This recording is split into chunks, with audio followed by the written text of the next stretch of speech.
আজ মেলা ঘুরে ঘুরে আমরা বিশেষ কিছু চরিত্রকে বারবার পেয়ে যাচ্ছি, এটি সৌভাগ্যেরই বটে। আমার সঙ্গে এই মুহূর্তে উপস্থিত আছেন শানু আপু, যিনি অভিনয় শিল্পী এবং পাশাপাশি লেখিকা। চলুন তার সঙ্গে একটু কথা বলা যাক। আপু কেমন আছেন? খুব ভালো আছি। আমি আসলে প্রতি বছর বইমেলার জন্য এতটাই অধীর আগ্রহে অপেক্ষায় থাকি, একজন লেখক হিসেবে, একজন পাঠক হিসেবে এতটাই অধীর আগ্রহে অপেক্ষায় থাকি যখন বইমেলার প্রাঙ্গণে আসি, বইমেলার এই পাঠক মুখরিত কোলাহল দেখতে পাই, তখন অদ্ভুত একটা আনন্দ কাজ করে। আচ্ছা, এইবারের মেলায় আপনাকে আমরা লেখিকা হিসেবে পাচ্ছি, তো ভক্তকুল আপনাকে কিভাবে চিনবে, লেখিকা নাকি অভিনয় শিল্পী? এই পরিচয়টা অবশ্য আমার যারা দর্শক আছেন তারা বিগত কয়েক বছর ধরে আমাকে চিনছেন লেখক হিসেবেই, কারণ আমি যেহেতু 2017 থেকে লিখছি, 2017তেই আমার প্রথম কাব্যগ্রন্থ এসেছে, কবিতার মাধ্যমেই আমার যাত্রা শুরু এই শব্দের জগতে। তো ইতিমধ্যে আমার দর্শকরা কিন্তু আমাকে লেখক হিসেবেও চিনে ফেলেছেন। তো সেই জায়গা থেকে আমার একটা অদ্ভুত আনন্দ কাজ করে, ভালো লাগাও কাজ করে যখন আমার পাঠকরা সেই দর্শকরা যখন আমার পাঠক হয়ে যখন বইমেলা প্রাঙ্গণে শিল্পী সত্তার বাইরে একজন লেখক সত্তার শানুকে, তার লেখাকে যখন আসলে খুঁজে ফেরেন, এটা আমাকে আনন্দ দেয় এবং অনুপ্রাণিত করে আরও অনেক বেশি লেখার জন্য। এবারের মেলায় আপনার যে লেখনীটা প্রকাশ পেয়েছে সেই সম্পর্কে একটু জানতে চাই। এবার একটা ভিন্নধর্মী একটা নিবেদন আমি বলবো, কারণ হচ্ছে এটা অবশ্যই সব পাঠকদের জন্যই আজও প্রকাশ থেকে এসেছে।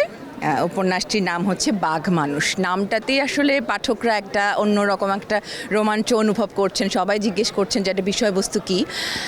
এবার আমি আমার মণিপুরি মিথোলজির একটা প্রাচীন লোকগাথার গল্পকে ভিত্তি করে এটা একটা ফিকশন লেখার চেষ্টা করেছি। সাধারণ পাঠক, কারণ এই প্রজন্মের পাঠকের কাছে হয়তোবা মণিপুরি মিথোলজির অনেক গল্প অজানা, বা আমি নিজেও যখন এই বইটি লিখতে শুরু করেছি, তখন আমি যখন গবেষণা করেছি, রিসার্চ করছিলাম, তখন অনেক বিষয় কিন্তু আমি নিজেও হয়তোবা জানতাম না। লেখক হিসেবে কিন্তু আমি নিজেকে আবিষ্কার করেছি, আমার নিজের শেকড়ের গল্প। তো সেই গল্পটা যখন আমি এই বাঘ মানুষের, এই অর্ধেক বাঘ অর্ধেক মানুষের এই গল্পটা আমি ফিকশনের আদলে আমি পাঠকদের কাছে তুলে ধরার চেষ্টা করছি, এবং এই গল্পটার মধ্যে, এই উপন্যাসটার মধ্যে আমার একটা সূক্ষ্ম বার্তাও রয়েছে লেখক হিসেবে, যে আসলে আমরা প্রতিটা মানুষের ভেতরে একটা হিংস্র একটা জন্তু আসলে সবাই লালন করে, বসবাস করে। তো সেই হিংস্র বাঘটা যখন অনেক বেশি, সেই লোভ লালসার বাঘটা যখন অনেক বেশি হিংস্র হয়ে ওঠে, তখনই কিন্তু মানুষ একটা দ্বৈত সত্তার মধ্যে বিরাজ করে, যে তখনই বাঘ মানুষ হয়ে যায়। আমরা সেই সব বাঘ মানুষ যেন না হয়ে উঠি, সেই ভাবনাটা যেন আমাদের মধ্যে আসলে কাজ করে, এটা আমার একটা বার্তা থাকবে। আমি আপনাকে একটু বলতে চাচ্ছিলাম যে এটা অভিনয় নাকি লেখনী, কোনটা প্রথম ভালোবাসা? যদিও আপনাকে এই প্রশ্নের গ্যারাকলে আমি একেবারেই ফেলতে পারি না, তারপরও আমার প্রশ্ন। হ্যাঁ, এটা অবশ্যই আমার জন্য একটা কঠিন প্রশ্ন, কারণ আমার প্রেমটা, আমার শিল্পযাত্রার প্রেমটা শুরু হয়েছে আসলে অভিনয়ের সাথে। আমি শুরু করেছি অনেক বিভিন্ন মাধ্যম দিয়ে, যেমন নাচ শিখেছি, গান শিখেছি, কিন্তু অভিনয়ের প্রতি প্রেমটা আমার সেই শৈশব থেকেই তৈরি হয়েছে। অভিনেত্রী হয়েছে, আমার একটা প্ল্যাটফর্মের মাধ্যমে আমি এই পর্যন্ত এসেছি, দর্শকরা আমাকে চিনেছেন শানু হিসেবে। কিন্তু লেখালেখির এই বিষয়টাও কিন্তু আমার আসলে রক্তের মধ্যে আছে। আমার বাবা যেহেতু একজন কবি, আমি আসলে সেই জন্মসূত্রে আমি এই শব্দটাকে ধারণ করেছি।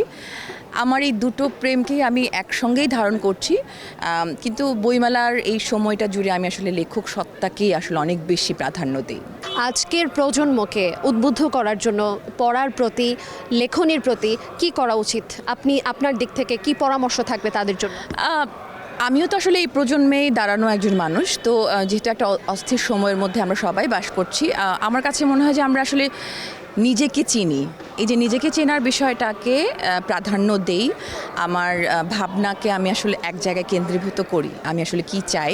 এবং বই পড়ার ক্ষেত্রে এখনও আমি আশাবাদী যে অনেক পাঠক যখন আমি বইমেলায় দেখি, তারা যখন আসলে অনেক আগ্রহ নিয়ে বই কিনছেন, পড়ছেন, তাদেরকে বইমুখী করার জন্য আসলে আমাদেরকে, লেখককে বিভিন্ন বিষয়বস্তুর বই বা সেই জায়গাগুলোকে আমাদের অনেক বেশি কাজ করতে হবে। এটা আমার লেখক হিসেবে আমার মনে হয় এটা একটা দায়িত্ব।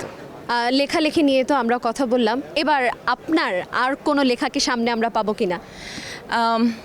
আমি বিগত কয়েক বছর ধরে আসলে আমার শেকড়ের গল্পগুলো নিয়ে কাজ করছি। মানুষের মানে অস্তিত্বের একটা জানান দেওয়ার একটা বিষয় আছে। তা আমি গত বছর ইক্রিমিক্রি থেকেও একটা এই মিথোলজির, মণিপুরি মিথোলজির একটা ছোটদের একটা বই এসেছিল পেবেত নামে। এবার এসেছে বাঘ মানুষ, এটাও মণিপুরি মিথোলজিকে কেন্দ্র করেই। আমি আমার মণিপুরি ভাষা, লোক সংস্কৃতি, আচার প্রথা এটাকে রিপ্রেজেন্ট করার জন্য আমি আমার কবিতা ফিকশনের মাধ্যমে যাতে এই প্রজন্মের কাছে রেখে যেতে পারি সেই চেষ্টাটা আমি অব্যাহত রাখবো। আপনাকে অসংখ্য ধন্যবাদ আপু। তবে শেষ আপনাকে যে আমি আরেকটা কথা বলতে চাই, আমি দর্শক বা পাঠক যাদেরকে উদ্দেশ্য করেই বলি, আমি চাই না আসলে আমার এই পরিচয়, মানে এই অভিনেত্রী পরিচয়ের জেরে আমার লেখা পাঠকরা পড়ুক। আমার লেখক সত্তাটা আসলে আমার অভিনেত্রী সত্তাকে ছাপিয়ে উঠুক, আমি সেই চেষ্টাটা করে যাচ্ছি। আপনাকে অসংখ্য ধন্যবাদ আপু, ভালো থাকবেন। দর্শক, আমরা কথা বলছিলাম অভিনয় শিল্পী শানু আপুর সঙ্গে, যিনি এখন লেখিকা হিসেবে পরিচিতি কুড়াচ্ছেন। দর্শক, আজ এই পর্যন্তই। তবে যাবার আগে একটি কথা বলে যেতে চাই, বেশি বেশি বই পড়ুন এবং আপনার প্রিয় মানুষকে সুন্দর একটি বই উপহার দিন।